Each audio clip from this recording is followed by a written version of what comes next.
Welcome to the Chris Spangle Show. Thank you so much for joining me here on the program. I am glad to be with you. And today we're going to talk a little bit about FTX and Sam Bankman-Fried and the scandal that has taken place in the crypto world. And we're also going to talk a little bit about Elon Musk. We have not covered this or talked about it. My guest is the perfect person to discuss that with. He's a returning guest. He's a Young Voices contributor. His name is James Czerniawski. He's a Senior Policy Analyst at Americans for Prosperity, a national think tank in D.C. with 35 state chapters around the country.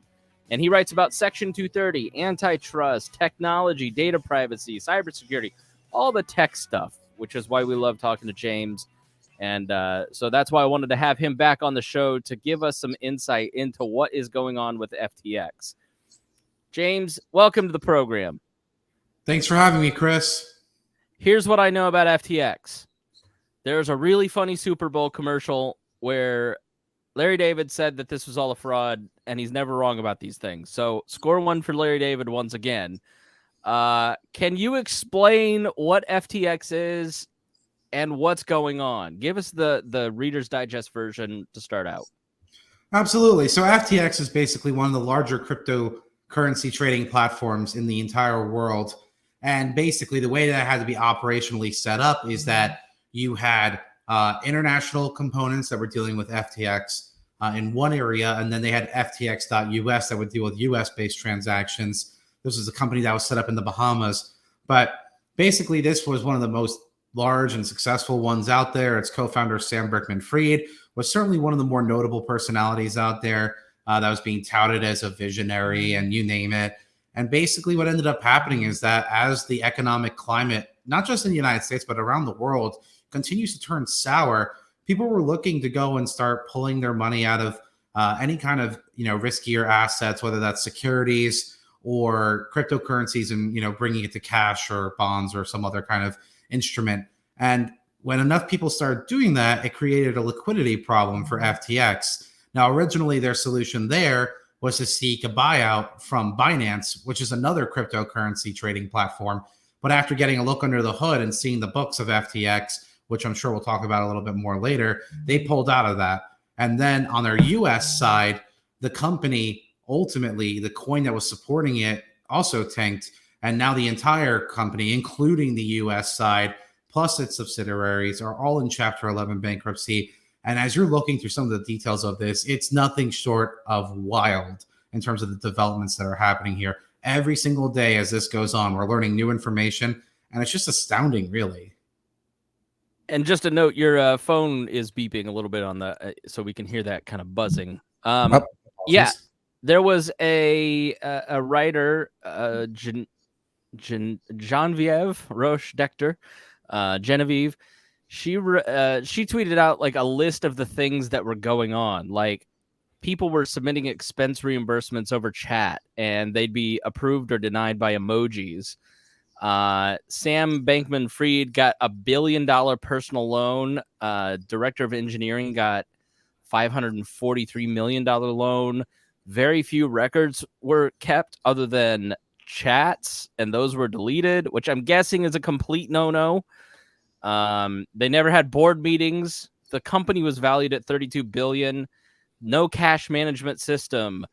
No records of who was employed or not. Corporate funds were used to purchase real estate. Like, it just keeps going on and on. I mean, these are not standard practices for most business. That's how I run We Are Libertarians.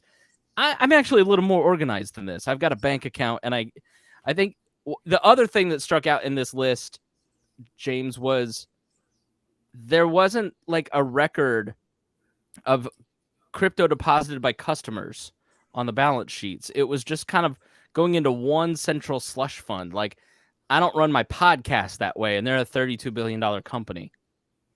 No, you're absolutely right. And that was the problem that ultimately was coming to light with the FTX situation was at the best case scenario, this was a company that was grossly mismanaged in the highest order possible. Like, it is crazy to think that your reimbursement system would get approved or denied with emojis. Like, I don't think Americans for Prosperity would be quite okay if that was how we were going about submitting our reimbursements, or any company for that matter. because it's not a good system of accountability or transparency and setting clear understandings of what you can expect. So it's not a surprise. The personal loan to Sam Bankman-Fried was also just crazy. $1 billion there, over $500 million to his, his high-level engineer there. You can't make this up. The real estate stuff, came to light too recently. I believe Genevieve was also talking about that today on Twitter, where it's like they had, over 100 million. His parents had over $100 million, valued thing in the Bahamas. And it raises a lot of questions as to how do you go and do that? Like professors, they don't do bad, but they're not like multimillionaires either. So there's a lot of weird questions that get brought up out of this. And, as a result, there are billions of dollars that people are losing out on here. I think according to the Chapter 11 filing, the rough estimate, which is probably low in terms of what that FTX owes to its top creditors, is over $3 billion, Chris. That's a lot of money. And I'm willing to bet that it's actually a lot more than that. And those are just top creditors. That's not everybody that's been involved in the process. So it's kind of crazy when you see this stuff play out the way it has been. There were little signs of it, though. Last March, CME's groups, Terry Duffy called SBF a fraud, and he wasn't the only one to call out some of the fraud. But they met in March, apparently, and he just knew that this was a scam. You mentioned Binance. I remember that kind of being a story, like they had backed out of a big deal, which really hurt Binance, if I'm not mistaken. What other signs were there, or was this just totally out of the blue where all of a sudden, if you weren't like CME Group CEO or Binance's CEO, and were you aware that FTX was a fraud? Like, how widely known was this? I don't think it was as widely known. I think it was more of like an in-group thing. If you're in the industry and you interact with him, then maybe you get a sense for how he operates and, just how genuine he is in terms of being, good at operating his business and dealing with these kinds of things. So in terms of, the efficacy of that, it's, I think at face value from a public facing angle, kind of hard to really project that out because as far as anyone else knew, I mean, he was like one of the crypto darlings, right? I mean, this was a guy who was on TV in front of Congress testifying, major donor to a lot of political candidates as well. So certainly very involved in that, very, engaged in effective altruism and going and donating money to causes he cared about. So I think the reality is that it makes it a lot more difficult when this guy has so many different things going on at the same time. That kind of draws away perhaps from some of those underlying red flags that he had at his company that, I think part of the problem too was I remember reading through one of the coverages of this too. And I believe they were saying that, he had backdoor access to their books, which is also kind of very uncanny. So I think that you can't help but, think that it was very difficult to spot if you're just like an honest purveyor from the outside, because it doesn't come off that way. But if you're somebody that's inside the industry and you're a little bit more critical because you're always looking at what the competition is doing to try to improve yourself, perhaps you're a little bit more attuned to it. But, then the question becomes, how do you get other people to realize it to avoid a kind of situation like what we saw unfold ultimately with FTX? I guess there's always been a feeling of invincibility around tech. Like it's always sort of felt like, jocks had their day, and which I'm all for. But if you had told me 3 years ago that we're questioning if Twitter will still exist in 2 weeks, if like Amazon will have lost $1 trillion in value, Elon Musk would lose $150 billion in 11 months. Like Mark Zuckerberg and Meta obviously has huge issues. It feels like the tech bubble of invincibility's popped. You've obviously got the dropout. What's her name? Elizabeth Holmes, just being sentenced to 11 years. I watched that show on Hulu. Bankman-Fried here. Everybody kind of got a pass for a long time, but it sort of feels like chickens are coming home to roost, and the people are starting to take a little more seriously character within these realms. It's not about how good your idea is, but how well you conduct business. Is reality starting to kind of sink in, and the industry of technology is starting to take on the shape of the rules of other industries? Perhaps that's probably true to some And you tell degree. me if I'm totally wrong on that. I mean, maybe I'm just sort of viewing, like, I grew up loving, it's just like the whole, what's that TV show on HBO? Everybody loves technology. I'm of an age where we all wanted to like change the world and invent something new, but now it just sort of feels like I'm over these people. Yeah, I think that I certainly think that there's some credence to what you're saying in terms of things coming home to roost, and these technology companies certainly feeling the brunt force of that too. These companies have been wildly successful, and they have been for many years. But we did just come out of a pandemic where we did go and shut down a lot of the country, and a lot of the world did for an extended period of time. So what ended up happening is that a lot of things were facilitated through many of these technology companies online, and they saw super normal profits that they otherwise might not have seen in regular times because everything was getting facilitated through them. And they made investments accordingly to grow their businesses. And it's coming home to roost for them in that sense, too, because as the economic climate continues to look more sour as we're looking towards Q1 of 2023, these companies are making projections that, they have to go and adjust accordingly. So we've seen workforce reductions at Meta. When Elon Musk took over Twitter, he laid off over half of the force, right? Amazon laid off 10,000. FedEx laid off 10,000 or furloughed 10,000 of their workers. And then another one today just announced a layoff too.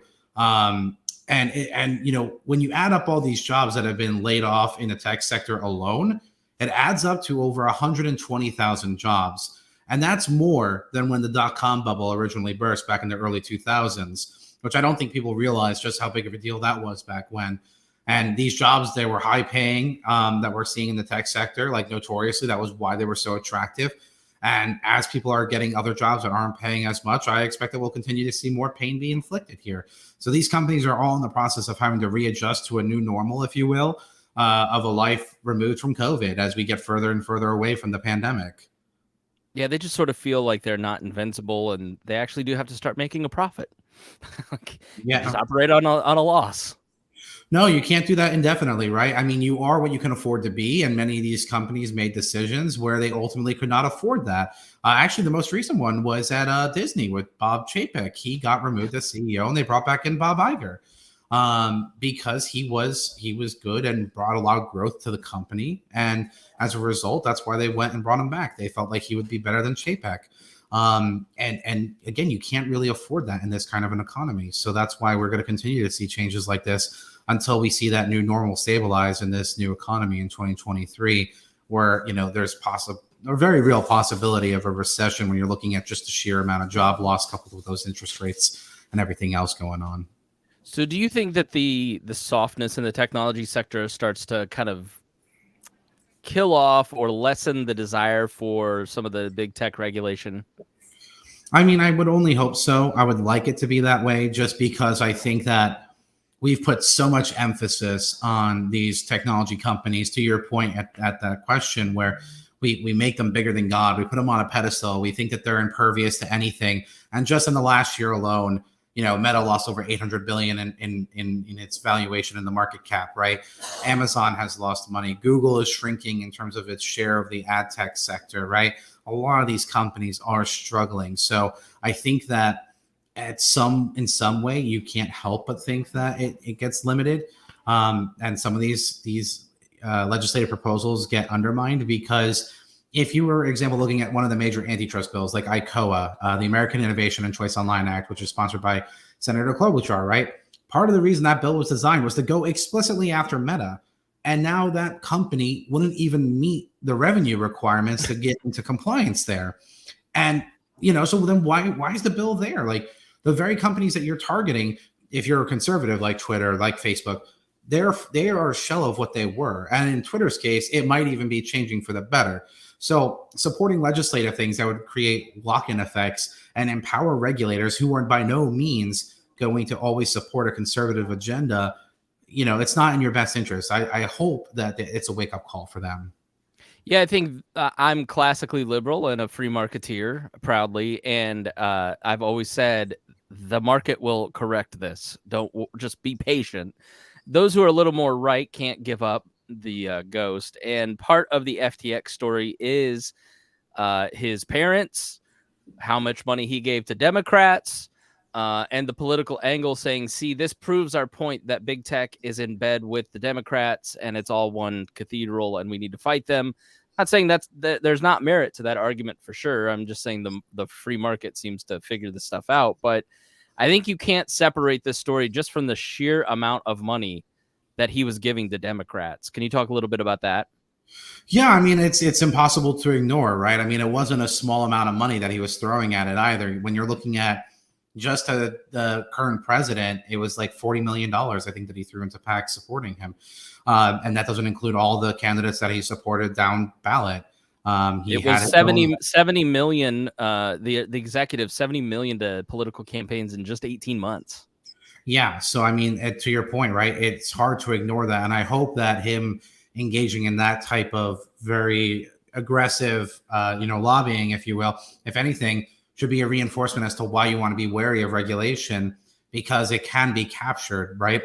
Part of that investment, if you will, of $70 million was with the hope that it could result in favorable regulations that his company could comply with, but maybe not his competitors. And that was certainly something that you saw a little bit with his interactions with Gary Gensler over at the SEC. And I think that you can't ignore that part of it. But that's why you push for more decentralization and options opening up.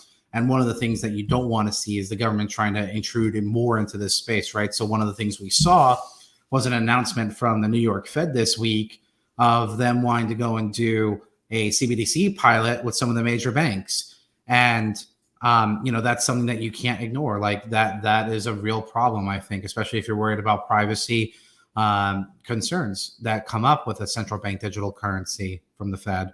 So, it's really unfortunate, but I think that, it sets a good lesson and a good warning sign for people that are operating in the space moving forward. That's my hope that they get out of it in terms of a lesson.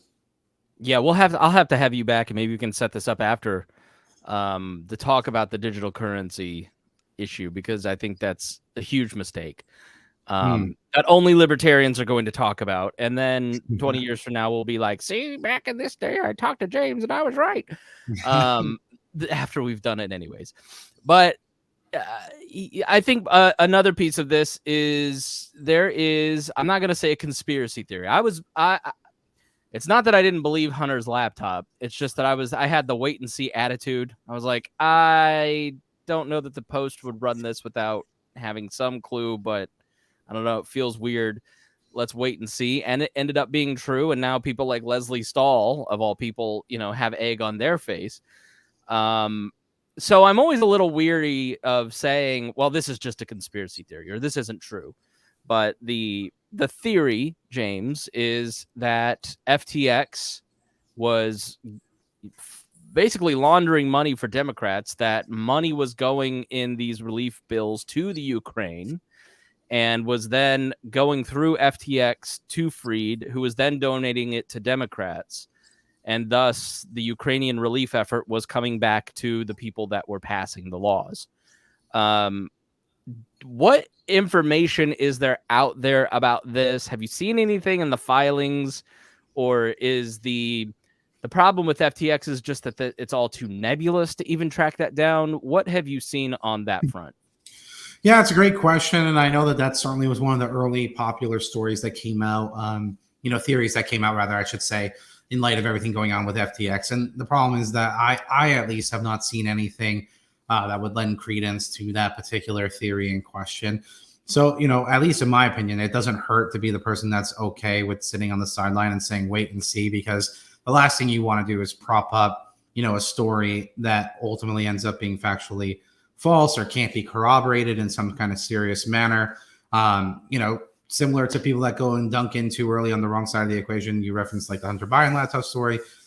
Many early deniers of that are certainly people that have the egg on their face now as we're looking back at it. But, I'd rather be safe than sorry, because I wanted to, endorse something that, I just can't, I don't see the evidence there for right now. So, it's a nice story, but there's nothing to really corroborate it at this particular juncture, and nothing in the filings can really lend any evidence to that. So it's going to be hard to see, and it's just going to be something that we have to monitor looking forward. Yeah, I don't know if it's true or not, but we'll wait and see. All right, let's talk about Elon Musk over at Twitter. I think maybe we had you. I don't know if you remember. You've probably done a million interviews as well since the last time you were on, but I think you were on to talk about Twitter and social media and regulation. Boy, have things changed over at Twitter. You mentioned 50%, 88% of the workforce at Twitter has been laid off in the past week. And I can't imagine that they had that much bloat, that you go from 7,500 people to 800 people. And there's not going to be significant issues. I had a problem today where, someone sends you a Twitter link, you click it, and it says switch to the app. That doesn't work. The app took 30 seconds to load. That I couldn't do the login on Twitter on the browser. I saw like 4 little problems today with my Twitter usage. Do you think that Twitter just was overbloated? Because I keep seeing in my mentions, those people just need to go. He's just going to keep the best people. They're going to work really hard, and you're not going to see a difference because tech is just full of wasting money. Or you can't lose 88% of your workforce and not have huge problems. Yeah, I think that, again, that's a great question. I think when you're looking at Twitter, and Jack Dorsey even admitted as much, I think, again, going back to my commentary, where the tech sector during the pandemic kind of grew a little bit too fast, probably for its own good. And therefore, there had to be workforce reductions in general. Whether or not Elon Musk ultimately bought Twitter or not, there was going to have to be layoffs at Twitter. Obviously, Elon Musk probably went a little bit farther than the board would have gone if they were still in control. But those layoffs still would have happened in some degree. And Jack even acknowledged that in his own right. And he apologized to people for doing that. So it's never easy. It's never fun to see people losing their jobs. We don't want to have that happen. So, obviously I hate that for anybody that was working at the company. In terms of what the right workforce size is, I guess we're going to see 800 is certainly probably not the right number for a company that has over 100 million plus daily active users. That might not be, feasible, but it's probably not where it was at over 3,000 plus employees either. So Elon, the most important thing is that he has to go and staff up accordingly and fill those positions that he lost with people either getting laid off or resigning as a result of what he was trying to do with his remaking of Twitter. So that's something that I think that we have to see. Those little things that you've mentioned, they've been there definitely on and off for different users. I can certainly say that. I know that I've had some of those problems too. And they're going to continue to be that way because I think Elon is more or less breaking a lot of things and learning about it in the process. Probably not the best way to go and do a $44 billion investment, but that's what he's doing, and that's fine, I guess. So like anything else, like we talked about before, we just got to preach patience and see whether or not he can go and turn this thing around. The best thing for him ultimately, in my opinion, is for him to go and identify that CEO that he trusts that can execute that vision for him for what he wants Musk Twitter to be, and empower that person to do that for him. Because right now he's split between SpaceX, Tesla, and Twitter, and it's not manageable, nor is it good for him. So that's why I'm hoping that hopefully he can see the light here and adjust accordingly. Yeah, and the Boring Company and the Neuralink company. I mean, he's overextended, and I know people who work with Tesla people. And what we're seeing in the media is what I've heard his management style to be, which is over your shoulder to a crazy degree, crazy hours, pushing people to work harder than they might like in this environment of work-life balance, where let's take, Spotify just took the whole week off last week, which is great. And I work for an employer that gives me a lot of extra time. It's awesome. I love it.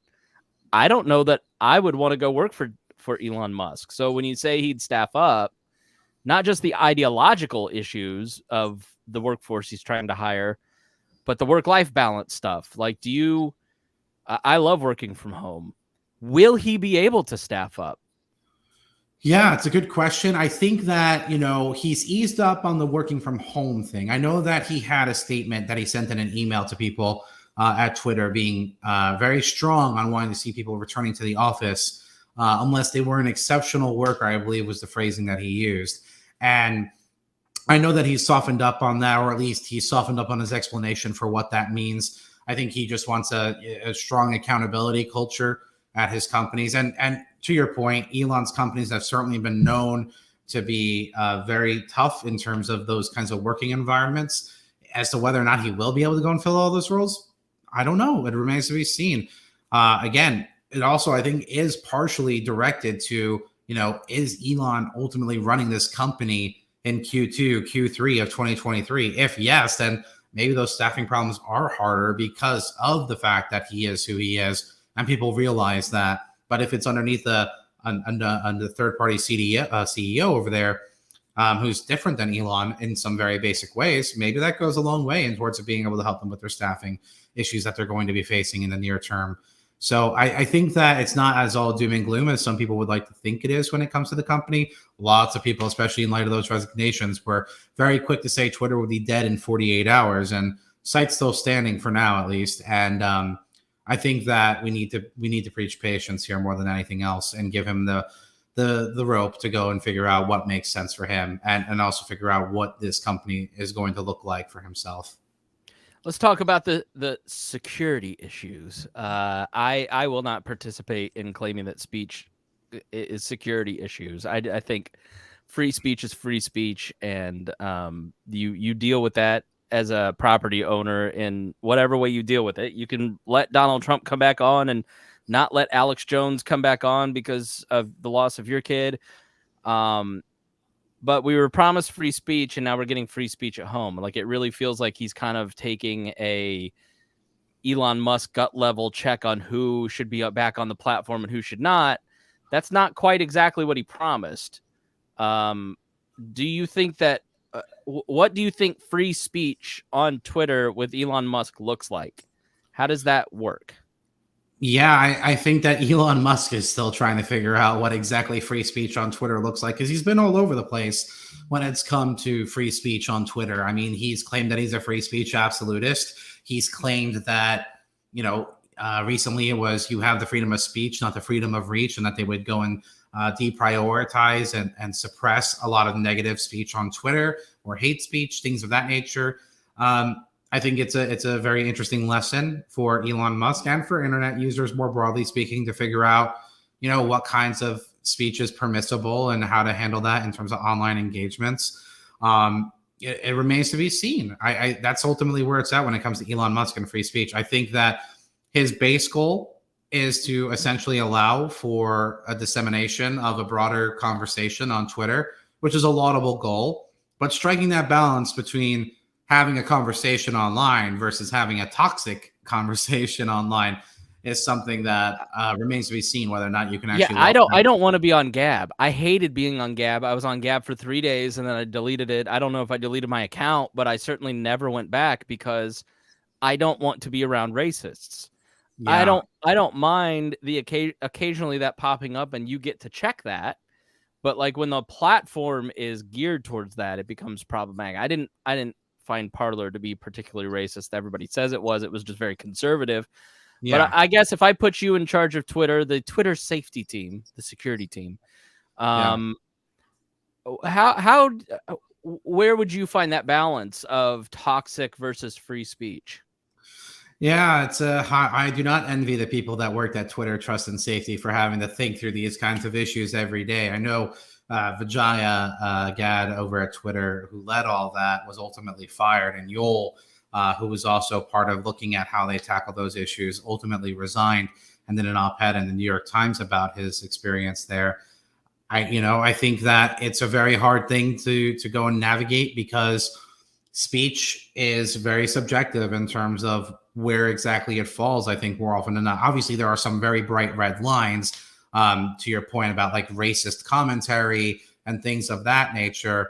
That's certainly something where we would want to not see something like that necessarily be in a community, because it would hurt the community's value to go and have bigots and racists just going around and espousing their stuff. On the flip side, though, to your point, talking about like the Hunter Biden laptop and how they handled it, perhaps that's an area where you take a little bit more caution and you leave something like that up and you have that conversation foster online, because you do want to have people discuss it, or, the origins of coronavirus, things that were deemed misinformation that the government has certainly had a very heavy hand in trying to job on these platforms to tackle, going as far as President Biden claiming that Facebook was killing people. Like, that's the kind of thing that I would want to focus on, is like, how do we foster a conversation around these critical areas that might be getting politicized and polarized and trying to turn down the heater on that simmering conversation and just focus on what exactly we think in terms of those kinds of issues that are out there that are, stories of public interest. Like, I think it's okay to want to talk about, COVID-19 and the Hunter Biden laptop and all those things. So just trying to figure out what that right balance looks like is where I'd probably want to put that emphasis on, while also minimizing, racists and bigots and things of that nature, which are not the internet ecosystem, right? Yeah, I feel like 10 years ago we kind of had a good balance with that kind of stuff, and they went a little too far, which is how you ended up where we're at. The really awful, toxic people that I remember from 10 years ago got kicked off because it was just very blatant, right? But blatant is different than insensitive, right? Like, and the more we've pushed the blatant off and then started to push the insensitive off, we haven't solved the problem by, limiting speech. It's just the people who are borderline insensitive aren't getting checked. And by the way, their behavior would change if they found that it wasn't socially acceptable. And I think you make a great point with like the Hunter Biden story. I mean, Zuckerberg saying that they deprioritized that story. We just did an episode on job owning with the Young Voices contributor to kind of dive into that because, something like vitamin D helps COVID-19. John Campbell on YouTube was talking about that in May of 2020, right? Like that just got verified. There's just been a lot of stuff, James, that these platforms have cracked down on that 2 years later is verified by a study. And I think it just makes people so leery because they're taking the borderline off, or even just like, I had a Jeffrey Dahmer meme that I posted that said, "This doesn't taste like Five Guys." And it got rid of my group, right? So insensitive, not nice, but is that really worthy of killing off an entire brand? Yeah, I think that you raised great points there, right? Like, it's the problem that I had ultimately with like Hunter Biden or COVID is that, it was all done underneath the label of misinformation. And the problem with that, in my view, is that since the nexus of misinformation surrounds speech, and that is a malleable thing when it comes to misinformation, as you highlighted, right? What we understood at the nexus of COVID-19 when it originally popped up versus 1 year in versus 2 years in, if we set the bar as like misinformation and we labeled it X, right? But X changed and it's no longer true fact anymore. But you're imposing, let's say, liability because like someone like Amy Klobuchar wants to impose liability and remove Section 230 protections, let's say, from a company if it posts medical misinformation. Well, guess what? Like that means that you're going to have less speech online overall. And I'd rather go and trust American people to go and facilitate a conversation online and ultimately make decisions in their best interests, more so than having the government get involved in that process or feel the need to go and really put their thumb on the scale by flagging Fauci parody accounts or something like you're seeing from some of the details of the Missouri lawsuit against the Biden administration, right? So it's about focusing on allowing some conversations to happen because you can't control everything perfectly. And trying to have that kind of a regime ends badly for everybody. So I want to avoid those kinds of conflicts if at all possible. Yeah, it was really odd today to see the White House press secretary pushing back on a reporter saying, "We're not going to let you talk to Fauci about the origins of COVID-19." And they started yelling back at her. And I realized, for 3 years, they've just taken the government's word as the arbiter of truth. And that's not what the press is supposed to do. But all right, I could talk about this all day with you. I think you always bring fascinating points. On the FTX story, what else am I missing? Let's just hop back to it for a second. Is there anything that I should have asked that I ought to know, but I'm ignorant of the story and people really ought to pay attention to the larger implications for them? Yeah, I think it's not necessarily about FTX, but it's about the crypto industry writ large and what we can expect moving forward. Right now, we know that the House Financial Services Committee announced that they're going to have a hearing in December that looks to investigate this further. So I think that that's really the key thing that matters here with FTX. It's already done. It's happened. But what we need to focus on now is investigating and finding out how it transpired so that we can avoid it from happening in the future, and making sure that we then go from there and figure out what does our education look like in terms of just educating consumers, because they are relatively unaware of some of this stuff, educating staffers and members of Congress and regulators and their staff. It's a big education effort. So when it comes to FTX, I think that, that's going to continue to develop, and we're going to get it piecemeal by piecemeal. So it's something that we'll have to monitor and talk about as we learn more. And, don't go and punish crypto because of the bad actions of one particular person, and Sam Bankman-Fried and his company. They definitely did something that was bad, but there's already existing criminal law there that was possibly violated, and that's worth going down in terms of enforcement over going and destroying a completely new industry here. So that's really the big thing that I would want to impress upon your viewers as they're looking at the craziness of what's happened with FTX now and caring about the future of cryptocurrency more broadly speaking. So do you think that this will be used as a justification, which they've been looking for more and more justifications to regulate the industry? Oh, 100%. I mean, if you're somebody that's a crypto skeptic and you want to go and, punish people and ban crypto mining, or, limit the ability to go and leverage crypto in some kind of fashion, when you see things like this occur, it goes and basically feeds your narrative, right? And he's an egregious example, not representative of the overarching industry in and of itself. So that's why it's unfortunate, right? I think that we don't want to lend credence to those kinds of arguments because of one bad person. And it's also early enough where we don't want to cut off potential use cases because we regulated to such a point where we are basically locking in what you can and cannot do when it comes to business operations and crypto, and how you want to formulate companies around that whole industry in general. So that would be unfortunate, but there are definitely going to be calls for that. At a minimum, I would expect to see like stablecoin kind of legislation possibly popping up, probably in the next Congress, realistically speaking. But that's at least at a minimum what I would anticipate to see. Would you keep your crypto in Coinbase or a Binance at this point after the haircuts that have taken place? Yeah, I have no problem holding my cryptocurrency in any of those platforms. But I also am perfectly aware of the risks, and I'm not going to offer investment advice to people, but that's all I say to folks on that front, is just be sure that you are aware of what exactly you are buying into and what levels of risk you are comfortable with, and act accordingly, right? I feel perfectly confident with my Coinbase wallet that I have, where I hold crypto assets, and I'm not going to go and pull anything out just because of what's happened with FTX.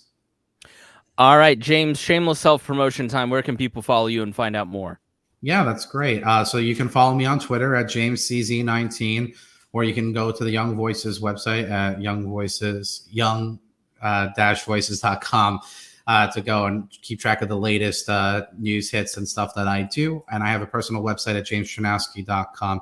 Happy to always have a conversation about any of these topics with anybody anytime. So thanks for having me, Chris. I really do appreciate it.